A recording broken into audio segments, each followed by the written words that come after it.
नमस्कार दोस्तों, क्या आपने कभी सोचा है कि मृत्यु के ठीक बाद आत्मा का क्या होता है? और अगर किसी की मृत्यु अचानक या अकाल हो जाए तो क्या वो आत्मा कभी मुक्ति पा सकती है? गरुड़ पुराण के अध्याय 12 और 13 में ऐसे रहस्य छिपे हैं जो हर जीवित इंसान को जानने चाहिए, नहीं तो पितृदोष पीढ़ियों तक पीछा नहीं छोड़ता।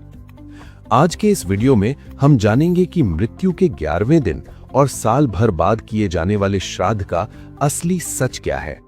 नारायण बलि पूजा क्यों इतनी खतरनाक और जरूरी मानी जाती है, और आखिर वो कौन सी प्रक्रिया है जिससे एक भटकती हुई प्रेत आत्मा अपने पितरों में मिल जाती है। सबसे पहले बात करते हैं 11वें दिन के रहस्य यानी एकादशः कृत्य की।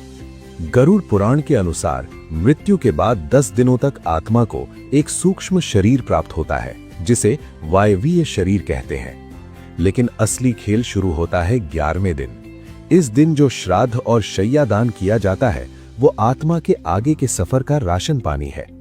अध्याय 13 साफ कहता है कि अगर 11वें दिन विधि विधान से वृषोत्सर्ग और दान न किया जाए तो आत्मा भूख और प्यास से तड़पती हुई अपने ही घर के चक्कर लगाती रहती है। यही वो समय है जब आत्मा प्रेत योनि में होती है।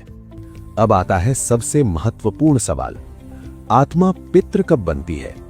इसे कहते हैं सपिंडीकरण। अक्सर लोग सोचते हैं कि गंगा जी में अस्थियां बहा दी तो काम हो गया। जी नहीं, जब तक सपिंडीकरण नहीं होता मृतक की आत्मा प्रेत ही रहती है। सपिंडीकरण का मतलब है पिंडों का मिलन। इसमें मृतक के नाम का पिंड उसके पिता, दादा और परदादा के पिंडों के साथ मिलाया जाता है। ये रस्म आमतौर पर 12वें दिन या फिर साल भर बाद बरसी पर की जाती है।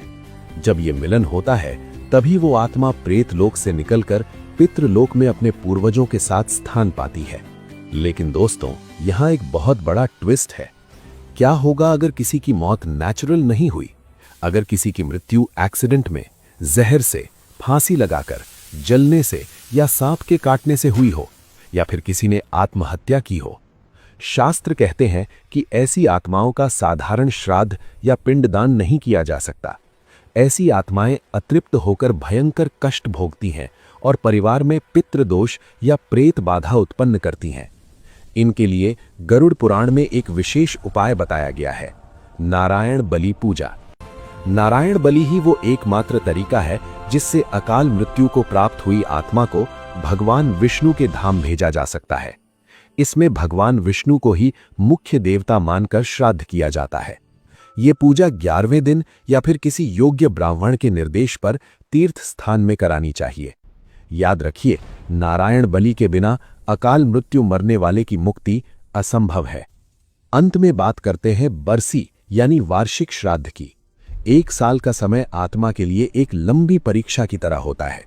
जब साल भर बाद बरसी का श्राद्ध किया जाता है तो यमराज उस आत्मा को बंधन मुक्त कर देते हैं और उसे नया शरीर या उच्च लोक प्राप्त होता है। तो दोस्तों, श्राद्ध और पिंडदान सिर्फ एक रस्म नहीं बल्कि अपने प्रियजनों के प्रति हमारा प्रेम और कर्तव्य है।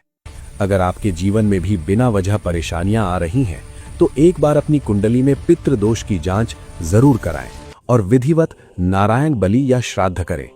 अगर आपको गरुड़ पुराण की ये जानकारी महत्वपूर्ण लगी हो तो वीडियो को लाइक करें और कमेंट में ओम नमो नारायण लिखना न भूलें।